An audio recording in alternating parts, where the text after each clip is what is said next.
Great to be with you, Thomas Kissinger, and this is going to be Popular Objections to the Reconciliation of All Things, number 27. We are continuing to read from my book, the Noble Berean Series, Volume 3, and we've been going through these objections to the reconciliation of all things, and it brings us to the next one, which is free will. Christianity, modern day Christianity, the church at large, they trumpet these words, free will, or they call it free moral agency. And while it is true that man has a will and man is able to make choices, this idea of this completely, totally free will, this free moral agency that is supposedly more powerful than the God that created it is just ridiculous. As I said, are we able to make choices? Yes. Do we have a will? Yes. But is our will ultimately subject to the sovereignty and the plan of God? Yes, it is. God, in His great power, is able to influence our will and to help us to see what is the right decision to make when He puts us in judgment for the purpose of correction. And that's what we're going to get into on this teaching. We need to understand the will of man versus the sovereignty of God in its proper light. Man has a will, but it is under the umbrella of the overall sovereignty and plan of God. God has the final say. God has a plan, and nothing is going to stop His plan from coming to pass, not even the will of man. Since this article is about the balanced view of God's sovereignty and man's authority, it is at this time we will discuss authority in relation to the term and so-called belief of free will and offer some concluding remarks. Here are a few words from Dr. Stephen Jones from his article entitled How to Believe in God's Sovereignty Without Being a Fatalist. Here goes the quote. Man's authority is not the same as free will, although many have confused the two and have tried to prove free will by pointing to scriptures that establish man's authority. Only sovereignty has free will. Authority is limited. It is my hope and purpose to bring people to a closer balance in understanding how God's sovereignty and man's authority operate at the same time. This, in turn, could help resolve some of the long-standing doctrinal disputes between the two sides, as well as help people get a clearer perspective of God's ability to accomplish His purposes for the earth and for each person as an individual.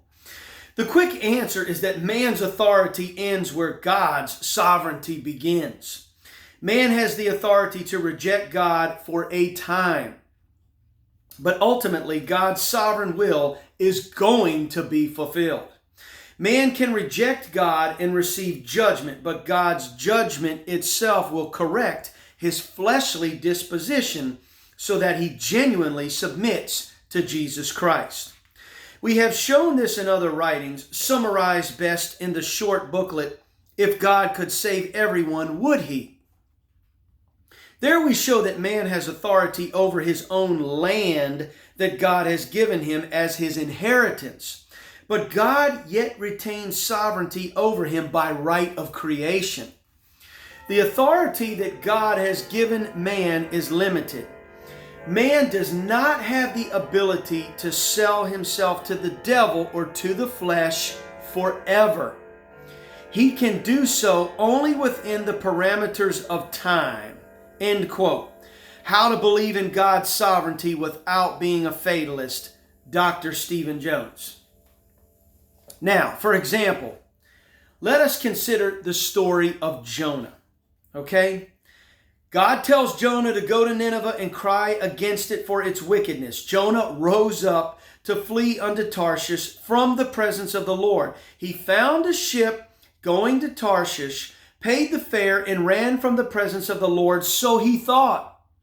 In simple terms, God asked Jonah to do something, and Jonah said no.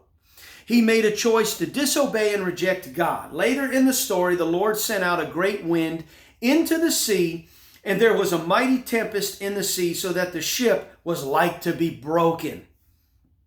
In the midst of the storm, Jonah asks the men on the ship to throw him overboard into the sea. So they threw Jonah into the sea, and the storm stopped. Not only this, but the Lord had prepared a great fish to swallow up Jonah.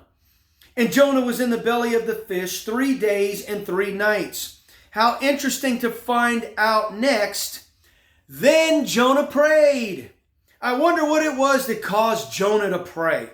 Do you think it might have had something to do with that great big old fish that God had prepared for him? After God got done dealing with Jonah and asked him to go to Nineveh again, Jonah said, "No problem, Lord. I'm your man." This time, Jonah made a choice to obey the Lord. Do you think it might have had something to do with that storm and that great fish? I think so. Folks, this is really not that complicated. Jonah initially made a choice to run from the Lord, and then he made a choice to obey the Lord. But in between all of this, there was a storm and a great big fish. If you were to take the storm and the great fish out of the equation, Jonah would not have obeyed the Lord. So what does all of this mean? Yes, there are people who are running from the Lord now and who are headed to Tarshish, spiritually speaking. But God has prepared a storm and a great fish for them down the line to swallow them up, called the lake of fire. God's storm and great fish for all mankind. I can promise you this, when unbelievers find themselves in the lake of fire, then they will pray. It is no different than the story of Jonah. God will correct them and purify them, that they will be able to submit to and believe on the Lord Jesus Christ for justification, sanctification, and glorification.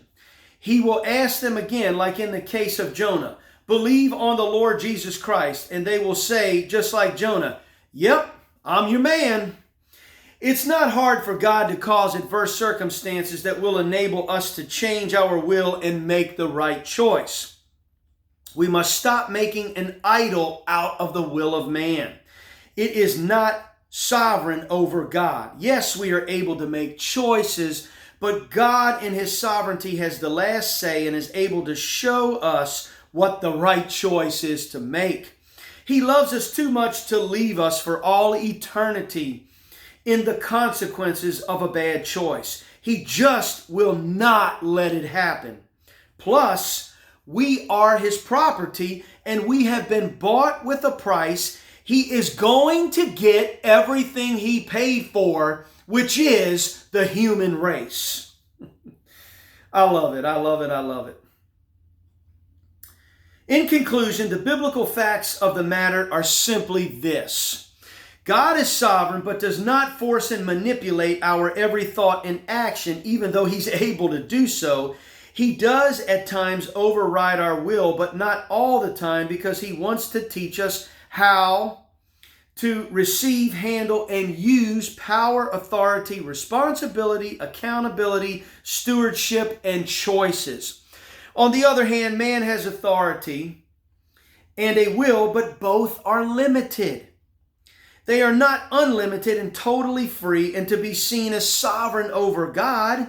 And thank God that He has not given us an unlimited amount of authority and free will in our present state, with which we would run the risk of consigning ourselves forever to a lost condition.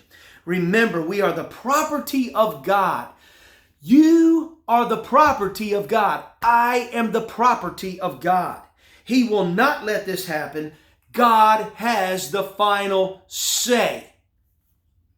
So we're going to end this with a quote, according to John Gavazzoni. Now, some completely indoctrinated by the dumbed-down notion of free will, upon being confronted with what I've just shared without any depth of thought at all, would accuse me of making man out to be a mere robot. But I ask, if God has a free will and brings man into participation with that will, how can freedom be defined as robotic? Freedom, by definition, involves not being controlled by another. The relationship of God's will to us is not one of making us do something against our will, but by bringing our will into union with His. This is not coercion. This is causation, and it is causation by the force of love, which ultimately worked by God, leaving us to ourselves to do what we would do left to ourselves, which was to crucify His Son and then to love such enemies back to Himself by the power of forgiving love. End quote. Free Will, John Gavazzoni. Wow. Great quote, John. Ladies and gentlemen of the jury, it is as simple as that. This matter is not as complicated as many have made it out to be. God is in control of everything, but gives man an opportunity to experience a measure of His power and authority and how to use it in the proper way. Those who pass the test will be the ones to pull the king's carriage, so to speak, and usher in the manifestation of the sons of God at the appointed time. They will then be a vessel of God's authority in the fullness and rule the nations, teaching them the righteousness of God until every knee bows to Jesus Christ and every tongue confesses Him as Lord of all, to the glory of God the Father.